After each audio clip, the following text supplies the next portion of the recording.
জিৰিচং Terang teacher হয় হাওৰাঘাট হাইস্কুলৰ পৰা কি তেখেতক এখন ডিমাণ্ড লেটাৰ যোগেদি 7 লাখ টকা ডিমাণ্ড দিছিলে। তাৰপিছত আমি কেছটো ৰেজিষ্টাৰ কৰিলোঁ আৰু ডিউৰিং ইনভেষ্টিগেশ্যন আৰু টেকনিকেল এনালাইচিছ কৰি পেলাই আমি যোৱাকালি 2জন মানুহ আটক কৰিবলৈ সক্ষম হৈছিলোঁ। তেখেত হ'ল হাৰলংকি ইংটি, এলিয়াছ এম কাথাৰ আৰু হ'ল চাৰমন হানছে। এজন হ'ল তেখেতে এটা অৰ্গেনাইজেশ্যন ফৰ্ম কৰি পেলাই পইচা ডিমাণ্ড কৰা ষ্টাৰ্টহে কৰিছিলে। সংগঠনটোৰ নাম দিছিলে UKPLF, ফুল ফৰ্মটো হ'ল United Karbi People's Front Liberation. So' far এতিয়ালৈকে আমি যিখিনি গম পাইছোঁ এই 2জনে মেম্বাৰ আছে আৰু পইচা ডিমাণ্ড দিছিলে আৰু ডিমাণ্ডটো যেতিয়া পইচাটো ল'ব আহে আমি এটা অপাৰেশ্যন হেৰি কৰি OC সদৰে এই 2জনক আটক কৰিবৰ কাৰণে সক্ষম হৈছিলোঁ।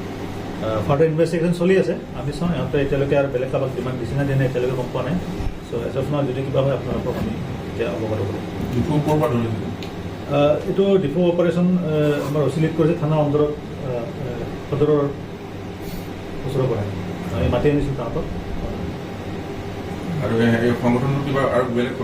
এতিয়ালৈকে এজ অফ নাও তাহাঁতে এই 2জনে থকা বুলি কৈ আছে, বাট আমি ইনভেষ্টিগেশ্যন চলি আছোঁ। পুলিচ কাষ্টাডি অনা হ'ব, চাওঁ আমি কিমান ইনভেষ্ট হ'ব। লগতে কি পাইছে? মোবাইল ফোন পোৱা হৈছে তাহাঁতৰ পৰা, যিটো মোবাইল ফোন ইউজ কৰি পেলাই যোগাযোগ কৰিছিলে ডিমাণ্ড দিবৰ কাৰণে।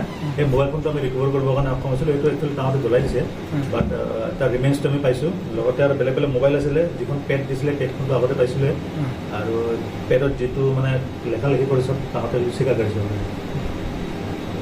শিক্ষকজন ডিফুৰে হয়, তেখেতে হাওৰাঘাটত হাইস্কুল চাকৰি কৰে, কিন্তু ডিফুৰে হয়।